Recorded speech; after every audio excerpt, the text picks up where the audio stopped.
Kesan pertama Ibu Indira waktu bertemu Pak Dhani? Pintar. Itu ya namanya juga jodoh. Saya bilang saya tidak mau pacaran lama-lama. Ya. Perasaan Ibu Indira sendiri kalau mendengar stigma negatif tentang Pak Dhani. Ya. Ada yang bilang Pak Dhani itu pembohong. Sakit atau tidak sakit harus saya terima ya.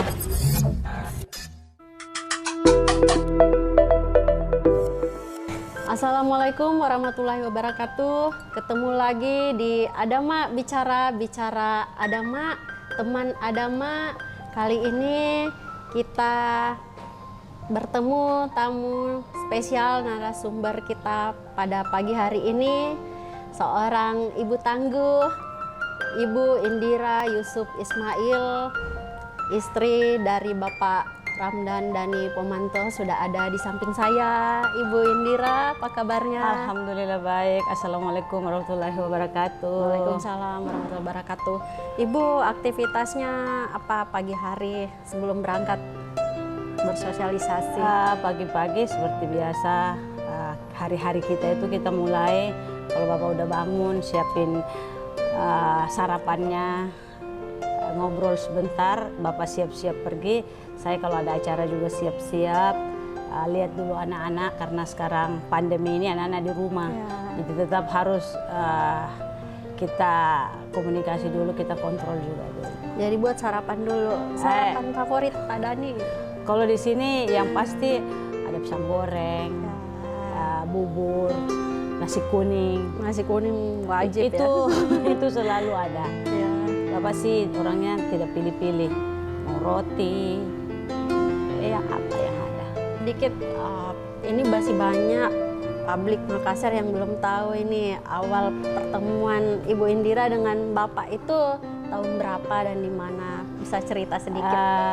Bapak itu mahasiswa arsitektur, kuliah dengan sepupu saya karena saya suka jalan sama sepupu saya, ya kenalan di situ. Ya. Jadi seperti keluarga juga, ya akrab. Oh, gitu. Dan ya begitu. Tidak satu fakultas beda? Tidak, saya fakultas ekonomi, Bapak kan teknik arsitektur. Kesan pertama Ibu Indira waktu bertemu Pak Dhani? Pintar.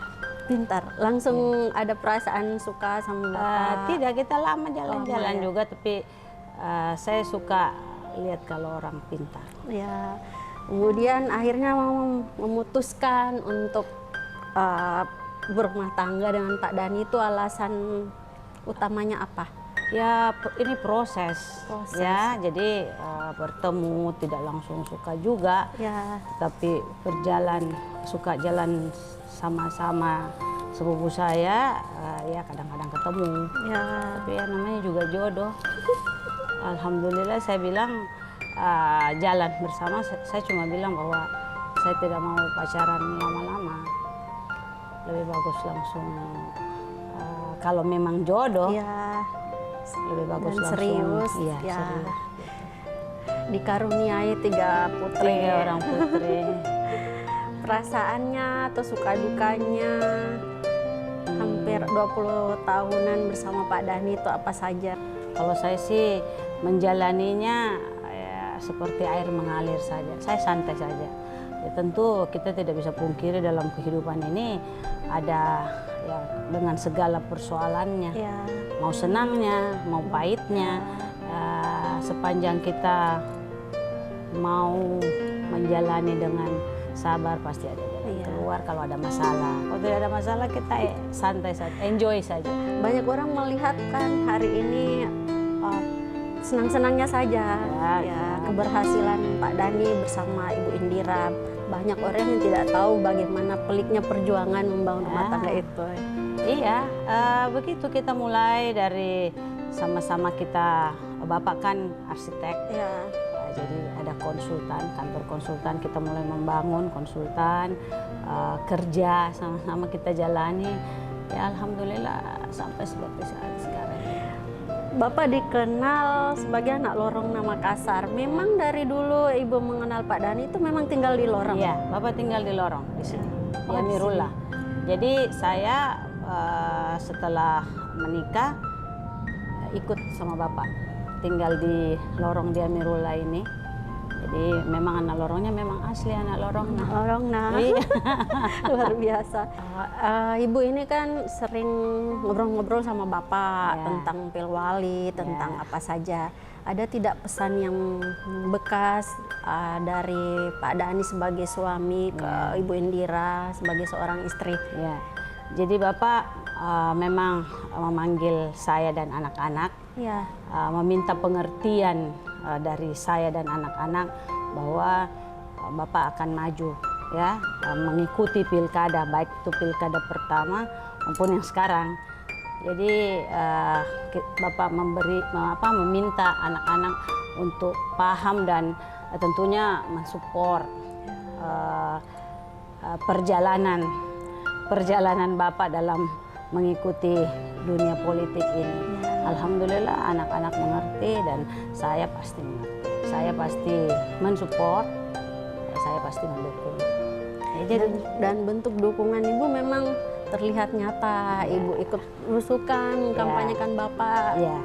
Ya itu juga kan setelah Bapak alhamdulillah terpilih pertama kalinya, otomatis saya menjadi ketua tim penggerak PKK Kota Makassar, dan disitulah banyak saya belajar bagaimana turun ke masyarakat, berkenalan dengan masyarakat, bersosialisasi dengan masyarakat, melihat kehidupan masyarakat kita di Kota Makassar ini, dan alhamdulillah di situ sangat banyak pelajaran yang berharga. Jadi Bapak maju yang sekarang ini ya kita jalani natural aja.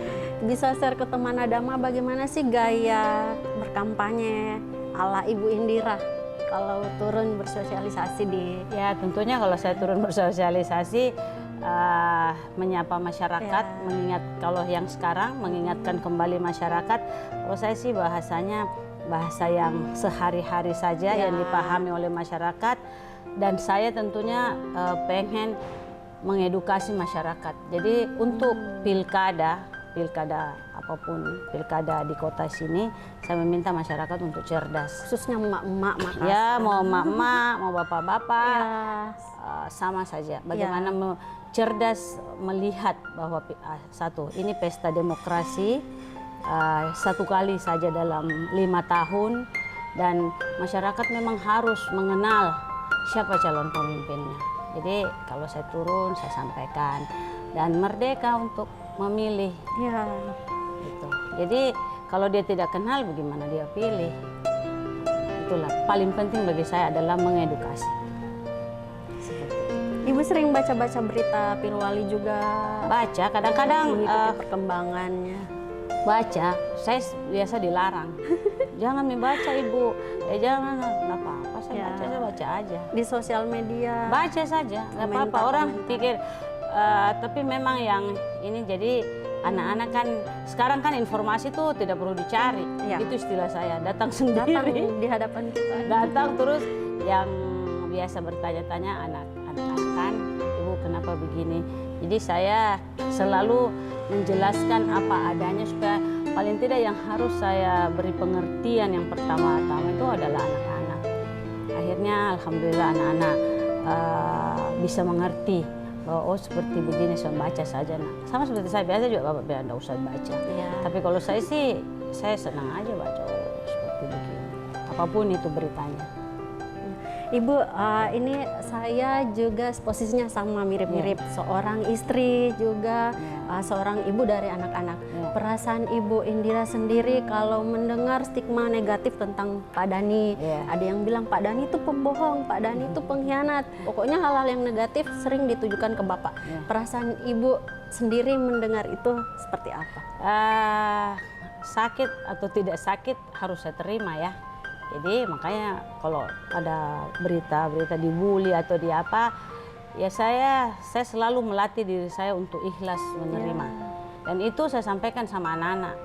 Saya dengar saja, nah ya sudah begitu, sabar saya bilang. Jadi Bapak juga saya bilangin begitu, walaupun sebagai manusia dengarnya kan sakit. Karena orang lain mengenal Bapak, ya saya juga tentu saya lebih mengenal Bapak. Saya akhirnya santai saja, kalau saya baca saya ketawa-ketawa juga.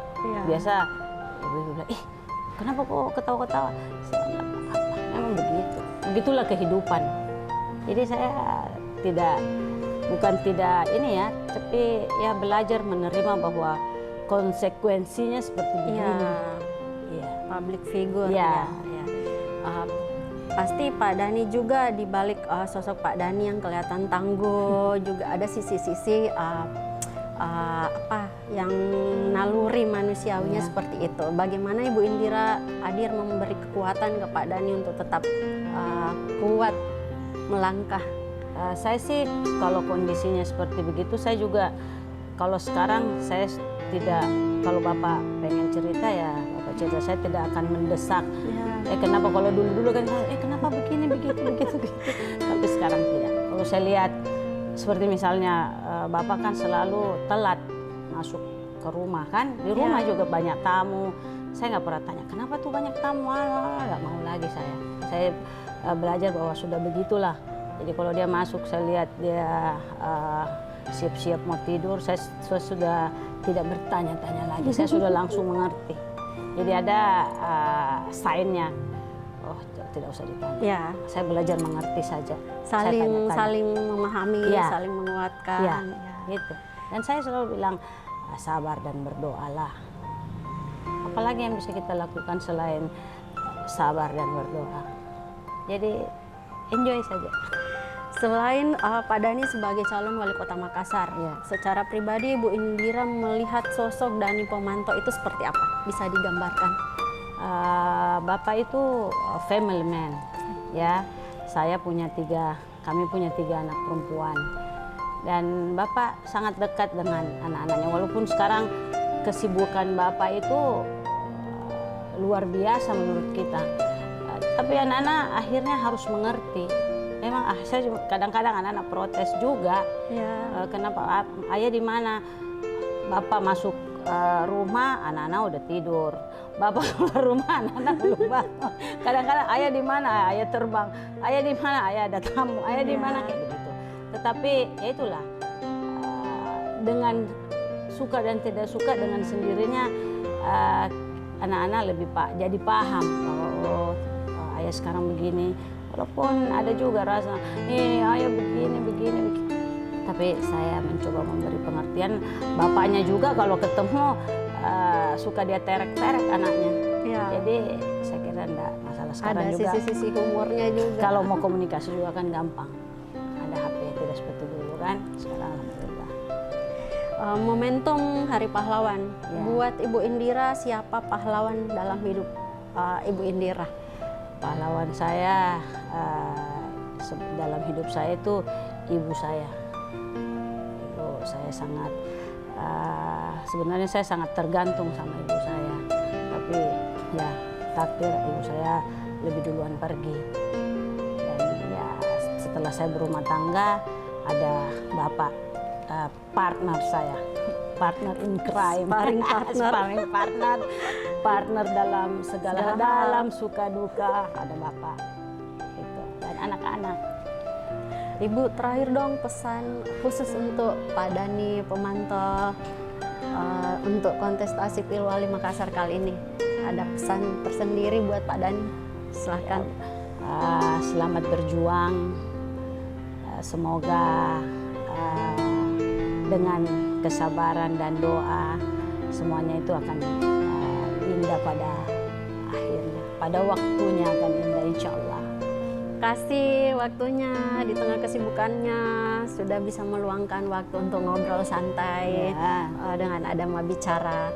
Oke teman Adama, sekian dulu perbincangan kita di part kali ini. Untuk semua warga Kota Makassar yang melihat tayangan ini, untuk teman-teman Adama tetap berpolitik secara santun, tidak menyebar hoaks, tidak melakukan adu domba dan kekerasan, karena sesungguhnya senjata yang paling dahsyat untuk menghadapi sebuah pertempuran adalah kasih sayang. Itu kata Cut Nyadin, pahlawan nasional Indonesia dari Aceh. Ingat, tetap pakai masker, tetap jaga jarak, dan jangan takut bicara. Salam Adama Bicara, bicara Adama.